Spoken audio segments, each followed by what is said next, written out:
Sam's down in Atlanta. He said, with how things are shaping up in college football, how healthy do you think the sport is right now with these constant changes?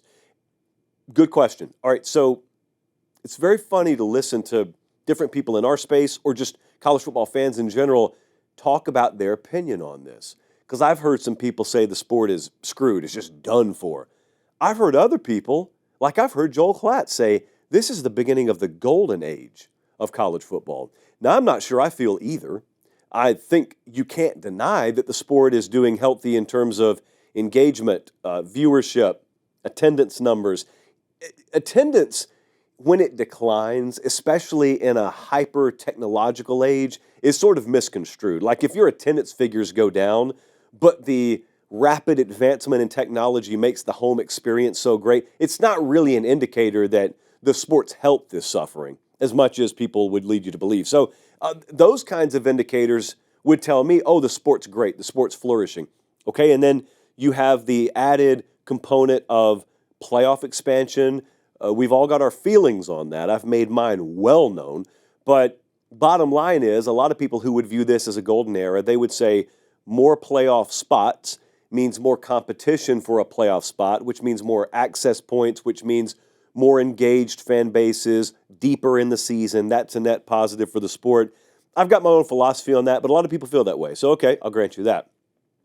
They would also say that because of NIL and the coming revenue-sharing era, it's impossible for a few programs to hoard all the talent, and that means that the competitive balance of the sport has evened out, sort of the flattening of the sport. Somewhat agree with that. Long term, I don't know if that's the way it will remain. But anyway, there are other components that people complain about. And I get some of the positives. I think there's some negatives. But here's what I always come back to, Sam, and I'll talk to anybody about this. I'm always happy to talk about this. Anytime we do our tours in the fall and I go speak to a college class, one of the first questions we always get will be from like a 19-year-old sophomore, and he'll say, or she'll say, like, where do you think the sport is? Where do you think it's headed? And it's always like this doom and gloom, sort of somber tone. You can tell, like, the question is sort of layered in negativity. But I don't think you have to be negative about the health of the sport. Let me cut in really quick and ask, look, prayer hands, please subscribe to the channel if you haven't already. And if you think you're subscribed, check and make sure. Over 50% of you aren't. It's free, it doesn't sign you up for anything, and it helps us keep the show free, college football year-round, the way God intended it. All right, back to the clip. Even if you don't like particularly a lot of the facets about it now, I don't like a lot of the stuff about the sport right now, but I love the sport. So here's what I always go back to. This is my barometer. My barometer for the health of college football has been and always will be one question: is Saturday still Saturday? And my answer to that is yes. And as long as Saturdays in the fall are still Saturdays in the fall, as long as the meaning of that is still encapsulated the way it should be, as long as it's pristine as it always has been in my mind and in my experience, then I'm okay with saying the health of the sport is fine, even if I don't approve of everything happening in the sport. So here's what I mean by Saturdays in the fall. I mean, when I went up to Eugene, Oregon this past year, and I was standing on that sideline in the middle of the third quarter, and Ohio State and Oregon are trading haymakers, that's as good as it gets. Nothing about the changes that are orbiting around Saturdays in the fall affected that. I'm down in Tuscaloosa. Georgia's in town. Bama goes up like 30-7 or something like that. Georgia comes all the way back. Then the Ryan Williams touchdown, and place is just insane, above and beyond the atmosphere you would ever get at any playoff game, any national championship game.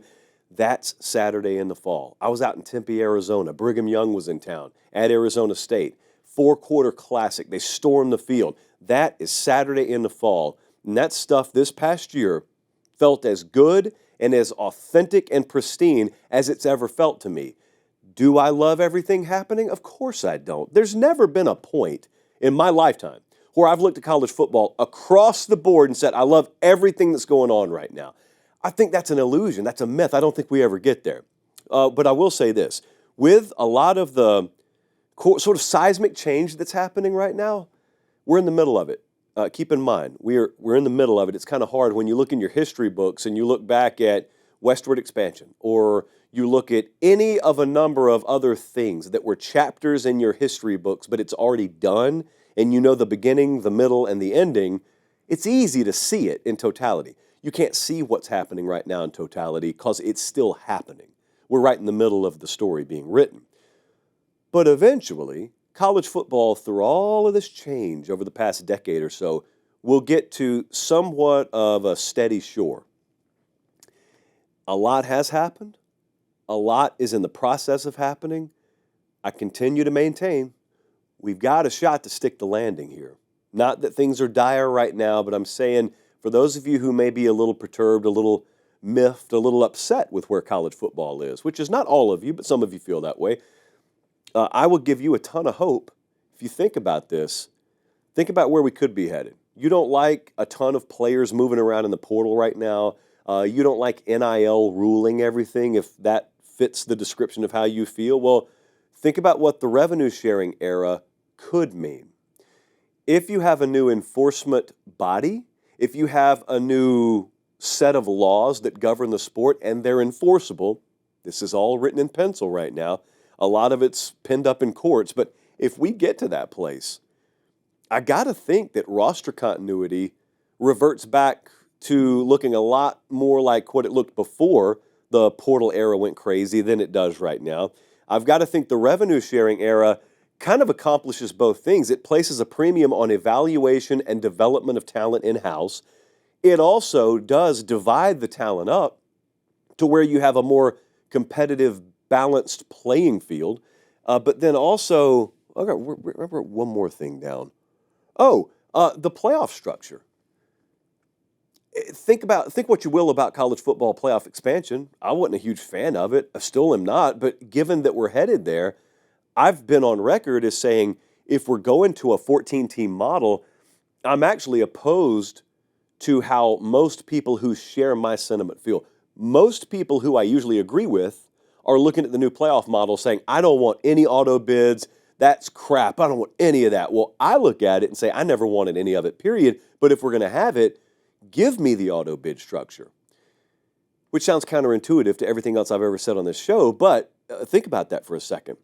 If I'm someone who grew up on conference championship races and there being a premium on conference championships and conference games, well, the way to best crystallize that is to go into the season where you got 14 teams who are going to make the playoff, and the SEC knows they're getting 4, and the Big Ten knows they're getting 4. And maybe some years that makes sense in the grand scheme of things, maybe it doesn't. But I'll tell you what it does is it places a premium focus on those leagues' championship races, those leagues' conference races. So if I get a lot of that plopped into my lap over the next few years, Sam, I would call the sport, if we thread the needle there, pretty darn healthy. And it's already pretty healthy. Not perfect, but it's pretty healthy.